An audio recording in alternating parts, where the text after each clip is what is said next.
What's up, everyone? I am back with another episode of Brown Girl Green here at the Aspen Ideas Climate Festival in Miami.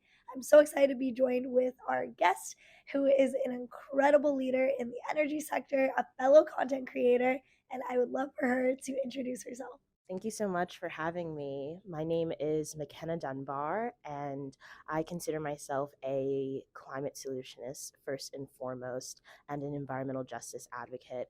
I believe in the intersection of environmental justice and approaching the clean energy transition, making sure that the transition is not only accessible, not only is it affordable, but it's available for institutionally underserved populations across the country. I specifically focus on Virginian communities, rural Virginian communities with the Sierra Club. I'm the Building Electrification Lead and one of their energy organizers there. So I'm happy to be here and thank you. Thank you so much for joining us today. Yeah, so you just mentioned that you work on electrification projects. Can you define for people who don't know what that means, what that work looks like at Sierra Club?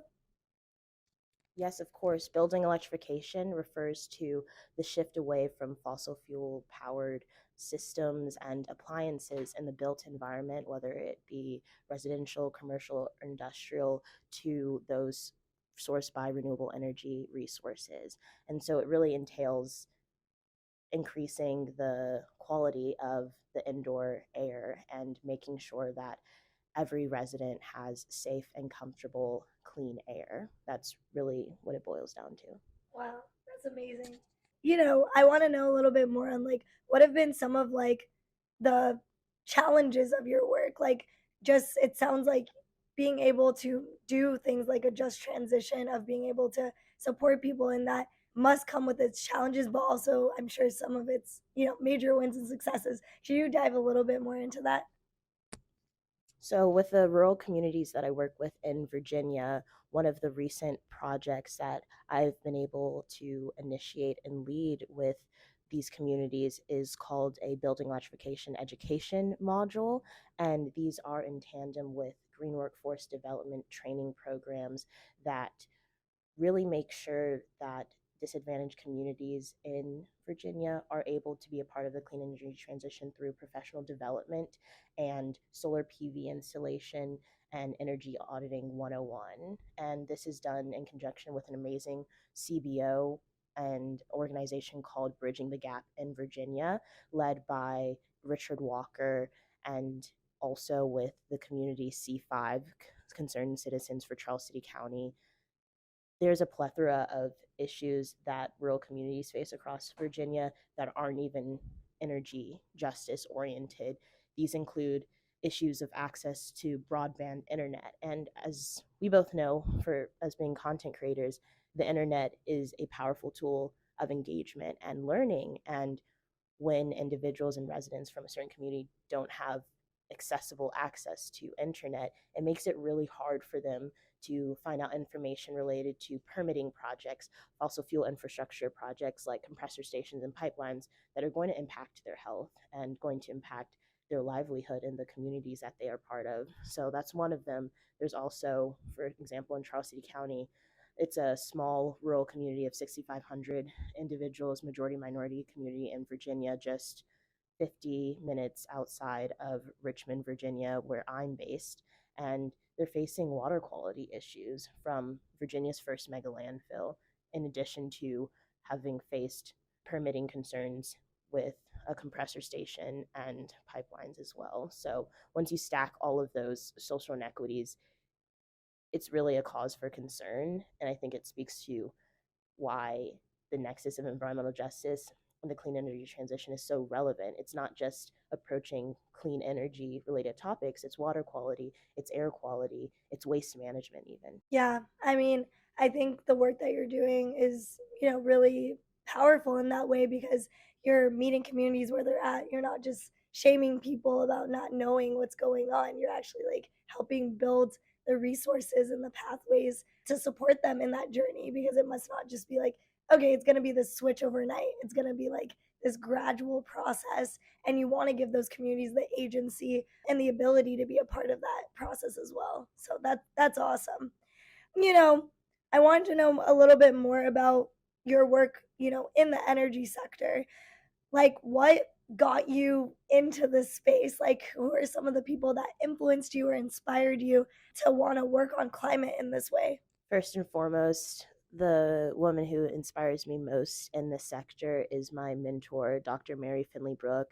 She is such a powerhouse. She not only works on regional and statewide Virginia environmental justice issues, mainly in the clean energy and climate sector, but she works on international levels as well. She is a professor of geography and the environment at University of Richmond. She is on many boards. She is a community organizer. She has really lit a fire in me related to environmental justice and is the reason that I even know about the word environmental justice. I am also inspired by individuals like Jamal Lewis from Rewiring America, Shalonda Baker, Sharonda Tack, who formerly was at Sierra Club, and Rose Steffens Booker. And these are individuals who really motivate and inspire me. I got into the climate clean energy sector through my passion for social justice and just my interest in the natural world and plant morphology. I was actually a moss and lichens researcher Okay, that's cool. freshman year before COVID turned everything around. But I would say that my passion for climate as a whole, less so the more minute aspects of Yeah. the clean energy transition, came about at an early age. When I was growing up from 4th grade to 11th grade, I was part of a traveling robotics team, and we raced cars and competed against other robots all across the country. I love that. Thank you. It was a great experience, but one of the projects that we did inspired a research project on Hurricane Katrina and its disproportionate impacts on communities of color and Black communities specifically. And through our investigations, we learned about how disproportionately these communities were impacted by the aftermath of the crisis, while the crisis was also taking place. And so with that information, we devised this sort of building project. It was a solar resiliency neighborhood hub. We called it a solar toll booth. And if you imagine, the red London toll booths, think of that, but instead of it being metal, it would be built out of a wood and metal structure that had battery storage, that had solar Wow. panels, that had medical supplies, that had food and other equipment to ensure that a small neighborhood community for at least 4 to 5 days would have accessibility and safety tools in times of natural disaster. So that ignited my initial passion in what I now presently know as environmental justice. But at that time, it was just thinking about disproportionate impact for communities of color. And that's what landed me in my work today, in addition to the support from individuals like Dr. Mary Finley Brooke and others who have really supported me along the way. Wow, that's like such a cool story. It's one of those things where it's like you didn't necessarily go into it as like a quote unquote climate person. You did it from, a space of social justice, which I deeply resonate with. I didn't get into the space necessarily, all about the environment. I also came from a space of thinking about human rights, communities, and just feeling like it wasn't right that certain communities were getting access to resources versus others. So your story deeply resonates with me, and I wish I did robots when I was younger. That sounds so cool. I'm like, what the heck? You also, are a budding and awesome content creator who's trying to bring energy to bigger audiences. And, we don't always see content creators, especially content creators of color, necessarily talking about these issues that can sometimes feel like a lot of mundane or, a little boring because it can be a little technical. And it's one of those things where, like, obviously you have a lot of passion. So, of course, you're going to bring that fire into this space that can be very technical, a little dry. But I want to know a little bit more on, like, how do you approach that? Like, how did you, now that you're more deeper into like that technical policy space, how are you still connecting those lines from your passion that you've had over this time to channel that into content to educate people about these issues?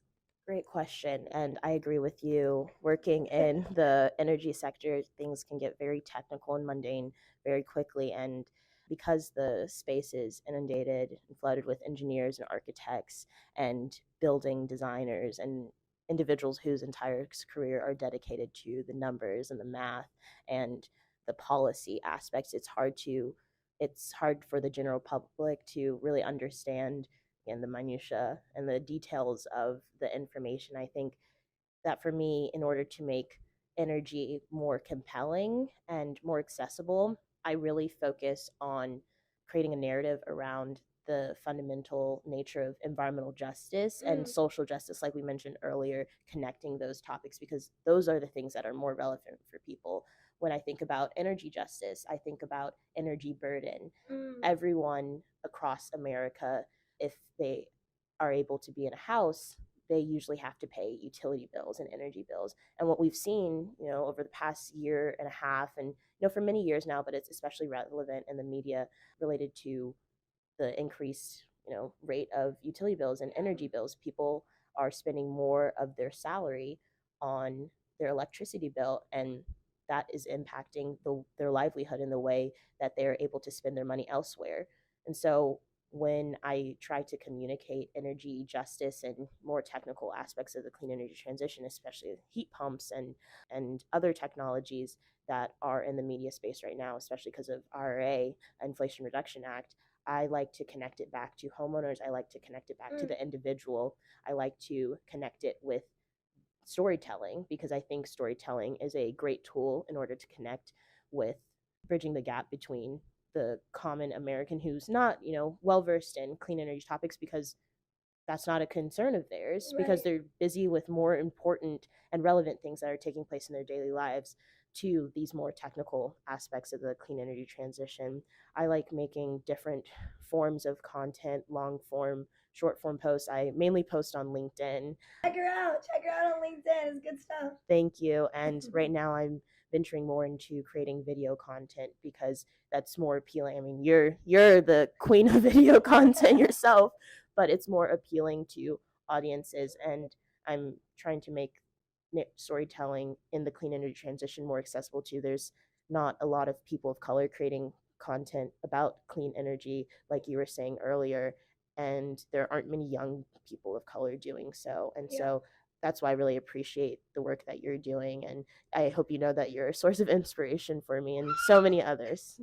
Oh my God, thank you so much. No, I mean, I just think it's really cool to see people, especially young people of color, taking up that space and being able to tell these stories because it's like, we could talk about from what I've seen in the mainstream media, there's one discussion of the energy transition. It doesn't necessarily include communities of color. It'll maybe mention, okay, it's important for minorities, we're creating economic benefits, but it's like, what are the challenges there? How are we communicating that story? What are the nuances? And I feel like it's much better coming from someone who actually like deeply understands the issues that those communities face instead of just being another statistic that's put into another solar report.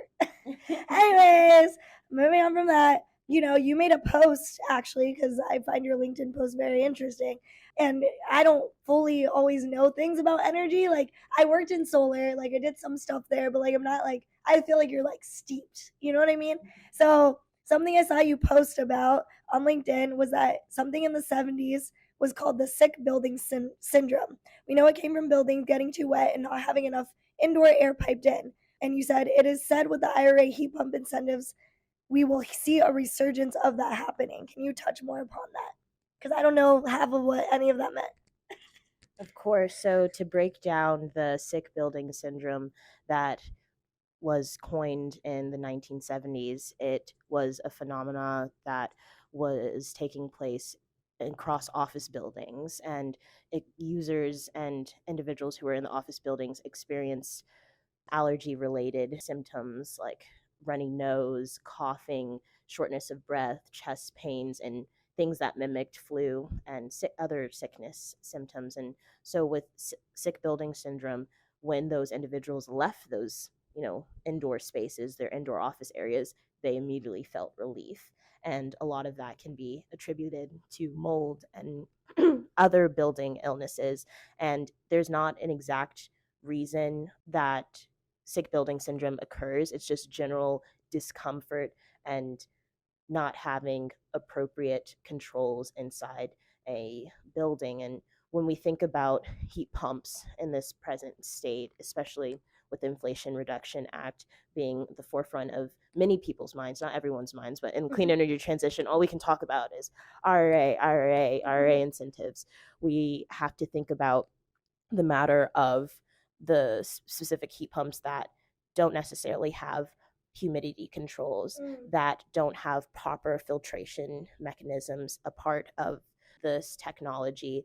And, you know, back in the 70s and, decades following, the air conditioners really prioritized dehumidification. That was, I believe, 40% of the total output for air conditioners, and 60% was focused on cooling. Yeah. There's a trade-off with heat pumps because in the present day, a very energy efficient heat pump, outputs, the entire output is 90% cooling with 10% dehumidification. So Mm. the resurgence of sick building syndrome can be attributed to low cost and less technologically advanced heat pumps. There are many heat pumps, specifically with one of the train technologies versions of heat pumps, that uses communication systems, and it takes the humidification and the actual heat away from the initial flow of air that is being pumped outside of the house into the house, and then it reheats that air. So not only will that humidity get taken out, it will be heated, and then it will cause increased well-being and comfort in the home. And heat pump technologies, it's most people don't know how that system works. I think, just in one sentence, heat pumps don't produce heat or cold, it transfers heat from one space to another. So, in times where you want the indoor environment to be heated, you're going to take the heat from the outside.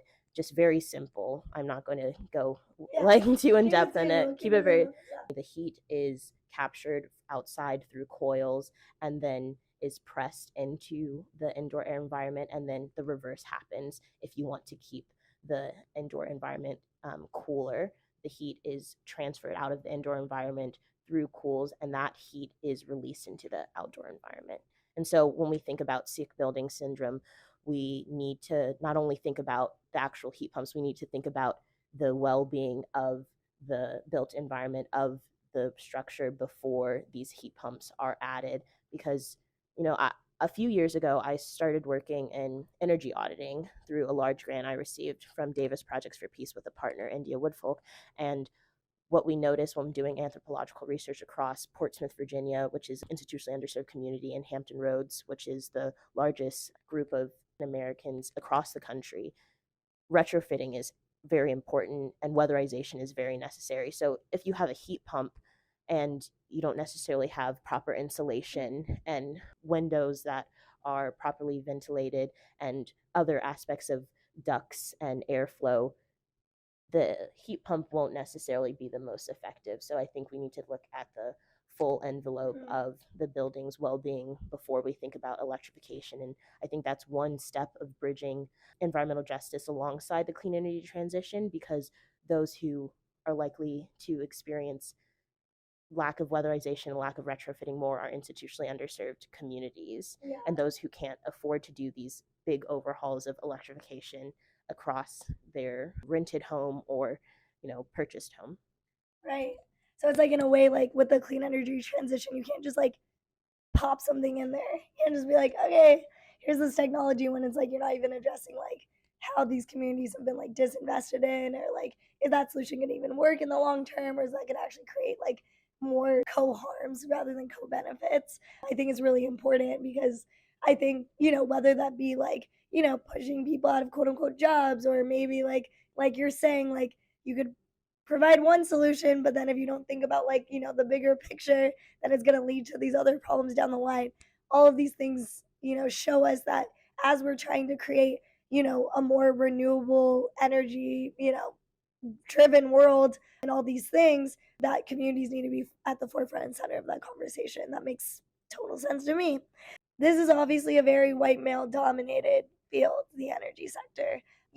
I love my solar people, I love my solar bros, but at the same time, like, there's not a lot of people who look like you or me in those spaces. So I'm just wondering, this is called Brown Girl Green, and I'm always trying to give people advice on how do you navigate a sector like that, to take up that space, to be able to assert yourself as an expert. Obviously, having your platform on LinkedIn and the work you've done at Sierra Club is giving you a pretty big platform to start having those conversations. But I want to know a little bit deeper, like from your own insights, how have you navigated that? First and foremost, I think the way that I've navigated it most effectively is instilling confidence in myself actively and subconsciously every single day. I think developing confidence and taking the steps to become a better advocate for yourself and a better Mm. communicator is really important, even if you don't feel comfortable doing so. I've had to lean into vulnerability many times. I would say weekly, every week of me being, at Sierra Club and being a part of these white dominated spaces, because you have to be your own best friend at the end of the day. Mm. And your best friend would want you to advocate for yourself, would want you to make your boundaries known and communicate on the topics that you feel inspired and driven by. And so, one of the things I have noticed, of course, this is quite obvious, but with conferences and the types of panels and the panelists and the speakers that clean energy sector oriented and electrification sector oriented conferences, there's a very evident lack of diversity, and it really angers me Same. because it's a form of greenwashing, with the lead organization stating they promote diversity, equity, inclusion, all the buzzwords. I was just Mhm. having this conversation with someone from another clean energy organization, and it frustrated us because it's an act of tokenism. They're Mm. actively placing tokenism on people of color who are either attending because they're a professional and an expert in the space, or because they're invited to go there. And so, if you have one panel out of the entire conference that, have two people of color, that's not adequate. That's not enough. You Mhm. can't espouse values of justice without having it in practice. And Mhm. again, that's where the topic of environmental justice comes in. If you use buzzwords, if you know, venture into actions of tokenism, you're being a fraud. Mhm. And as we shift more into the clean energy transition, it's not just about the more technical aspects of that clean energy transition and the technologies and the workforce of it. We need to think about more holistic changes, and that's rooted in how can we implement social justice, how can we address how we as humans collaborate, how we even think about the concept of clean energy, who is benefiting from it, who is being left behind.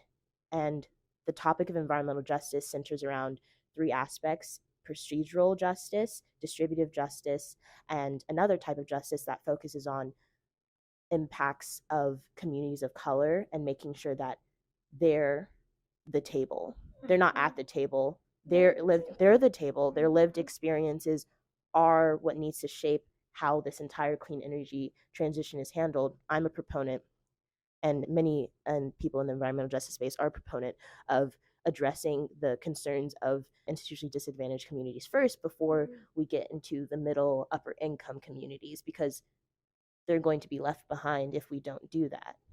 And that is why there are a lot of issues with the Inflation Reduction Act, and I'm one to bring that up, and I Mhm. know other people are as well. And so, with these discrepancies with IRA, I am very excited about the consumer tax credits, and you know ensuring that communities of color, especially low income communities and low income Americans as a whole, are able to access 100% of their retrofitting and weatherization costs covered in other Mm. technologies. And I'm very excited about the actual implementation phase of Inflation Reduction Act. I'm a bit concerned about how organized it will be and the communication and Yeah. advocacy between, you know, federal and state jurisdictions and advocacy organizations like Sierra Club and others that are working on the various aspects of Inflation Reduction Act. But I am excited nonetheless. Yeah, no. And I'm really glad you brought up about, consumer tax credits, because I don't think a lot of people even know that's a thing, or like it's just, there's going to be a lot more, public service announcements and education on that. But like, we need to like break down these topics. And like, that was brought up to me by like my mentors. They're like, you need to educate people about this. And they're like, you got to make IRA sexy and stuff like that to make it accessible, right? Because like, our communities are only going to benefit from that if we're also sharing that information. So it's like, we can have critiques, of course, of the IRA, but we also have to know how we can leverage it with what we're being given also and communicate about it, or else like none of us are going to get to reap the benefits, and it's going to end up being a transition that's not centering communities that need it the most. So we as bridge builders and storytellers are the ones that are going to need to like do that extra legwork that the government might be a little bit too messy to handle. We're wrapping up here, but I absolutely loved having you on here. And I'm sure there's going to be a lot of people listening that like want to learn more about consumer tax credits. Maybe we can start there as a resource. But do you have other resources, things you go to, things you read to keep up to date on this just transition, clean energy transition that people can check out?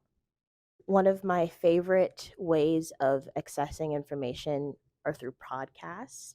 And so The the irony of it all. the irony of it all, I would say The Big Shift is one of Okay. them, The Energy Terminal, Clean Power Hour, and it's not just focused on clean energy, heavy tech related things. It's focused on holistic understandings of the clean energy transition Cool. and also addressing the more technical aspects. I would also say that one of the things that I really enjoyed doing over COVID as everything transitioned online, and I was 18 when COVID happened and 19, and this was before I got my job and had many internships and fellowships in the clean energy sector. What I would love to do is attend Department of Energy's or RMI or IAEE, which is the International Association for Energy Economics. They would host monthly webinars on a fun, clean energy econ, just adjacent topic. And those 1 hour, 45-minute sessions, I would learn so much and I would remember the narratives that they shared, which were both addressed the technical aspects, but also addressed how this is relevant to the present day and not just what's taking place in the United States, because I think it's important to have a global understanding of the clean energy transition and seeing how the economics works with the policy and how the policy works with organizing and how the organizing works with business development and how the business development works with tech acceleration and innovation. And podcasts and webinars are great. And also I would look into reports, quarterly reports or annual reports that are generated by large clean energy advocacy and think tank organizations. They really do break, like RMI and Undaunted K-12 and organizations of that nature really break down topics of clean energy and electrification in a comprehensive and accessible way. And that has allowed me to advance my own understandings about clean energy transition and then connect them with my own values rooted in environmental justice. Wow. No, thank you for that slew of resources. I hadn't heard about any of those, so that's fantastic. I mean, of course, I'm like a tangential girl in that space, but like I really want to dive deeper. So thank you so much for putting me onto some of those resources. And to wrap it up, how can people stay in touch with you and your amazing work? Obviously, she's a star on LinkedIn. Check her out on LinkedIn. But anything else you want to plug or any projects upcoming that you'd like to plug? One of the upcoming projects that I'm venturing into is creating a tea series surrounding climate conversations. Okay. I'm a big tea person. I'm a big fan of tea. I have tea every single day. You're a tea girl We too. never talked about Yeah, this. we never Okay. hibiscus oolong tea is my favorite. My Ooh. favorite, but I right now I host bi-monthly tea sessions where we this is not clean energy related, but where we talk about poetry. I'm a big fan of American literature, and we have My heart. a group of 15 to 20 of my friends join me quite often to talk about poetry. But these climate conversations that I'm hosting, a climate grief circle, if you will really delve into how the climate crisis is impacting us and how we're being impacted by externalities around the world. You can also follow me on Instagram at McKenna Dunbar, and you can connect with me on Twitter as well if you search my name. So thank you again. Yeah, no, thank you so much for joining us. Thank you for just like, you know, as being a young person of color, joining the ranks of so many people, that have carved paths for you to move forward this sector and to be a leading voice and fully get it, just like understand how to center communities in this energy transition. I mean, they're so lucky to have your leadership, and I'm so grateful to have had you on the show. You know, I was interviewed by her a couple months ago, and I was like, wait, her energy's fire. Then I went on her LinkedIn, and I was like, wait, she's like deep in the energy sector. And I was like, she's a young person just like me. And for me, like just meeting other young people like yourself is just like so inspiring, because it's like we are the future, and we're literally building roadmaps and pathways that just have never existed before. So, we're in it together, and I'm so grateful to, document this part of both of our journeys. So thank you for joining me. Thank you. Thanks everyone for joining another episode of Brown Girl Green. I'm out here in Miami gathering some amazing stories. It's been a great time. And yeah, so make sure you subscribe to the Brown Girl Green podcast, where I interview diverse environmental leaders and advocates about the importance and joy and hope of climate solutions happening all around the world. Make sure you subscribe and listen to the Brown Girl Green podcast wherever you get your shows, and follow me at brown_girl_green and the new Brown Girl Green podcast Instagram, which is at the Brown Girl Green podcast. Thanks so much, and catch you on the next one.